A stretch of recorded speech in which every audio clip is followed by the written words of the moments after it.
Hello, Timmy Nafso here, Executive Vice President and co-founder of FortisPay.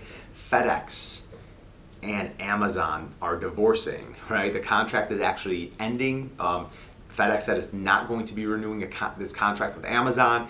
Stocks fell a little bit, Amazon about 1%, FedEx about 2%, and the public has kind of reacted to what's occurring here. So number one, this is not something that's a surprise for Amazon. I'm sure they've been building out their infrastructure, supply chain management, including delivery, renting and leasing, planes. They struck a contract with UPS for more aggressive rates, and it looks like FedEx is looking at this as, look, we're not really going to be continuing this because the juice may not be worth the squeeze for them, of course. So a lot of critics say, well, why would you do this? We're going to go back in time and actually draw a similar comparison of the Costco-American Express relationship when they broke up. So Costco and American Express had a really strong relationship. American Express and Costco branded cards, so cards that were through the Costco channel, made up 10% of the card distribution for American Express at the time, and over 20% of the spend of American Express. Now that was a much more dangerous situation.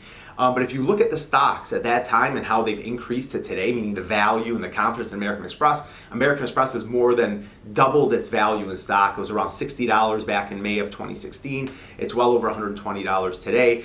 So now people say, well, was that move good? Was that move bad? So on and so forth. Well, the point of the story, whether it's FedEx and Amazon or if it's Costco and American Express, is that business owners, right? We're talking to the business owners here, have to understand that, number one, relying on one customer that makes up a very large percentage of your business is very dangerous, right? Even the markets, right, and regulatory organizations monitor these things. UPS, now that they have the Amazon contract, they're looking to see if that makes up more than 10% of their business. If so, it has to be disclosed. And the reason why is that business is now vulnerable to another business's issues, right? So if business A makes up 20% of business B's volume and revenue, and then business A ends up having a really big issue, as does business B.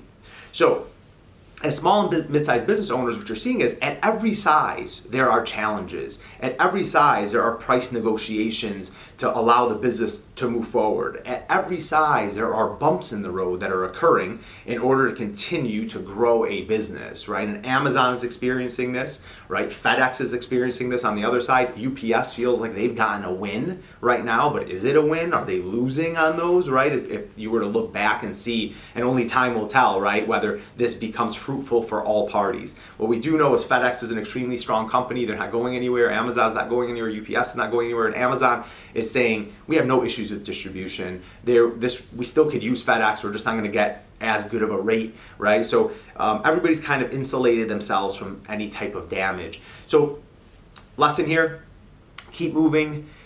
Keep understanding that the industry's changing. People are changing. Positions and management's changing, the economy's changing, and we have to diversify our businesses to make sure that one company can't create a huge impact to our bottom line as small and mid-sized businesses. Thanks for listening. Please subscribe below.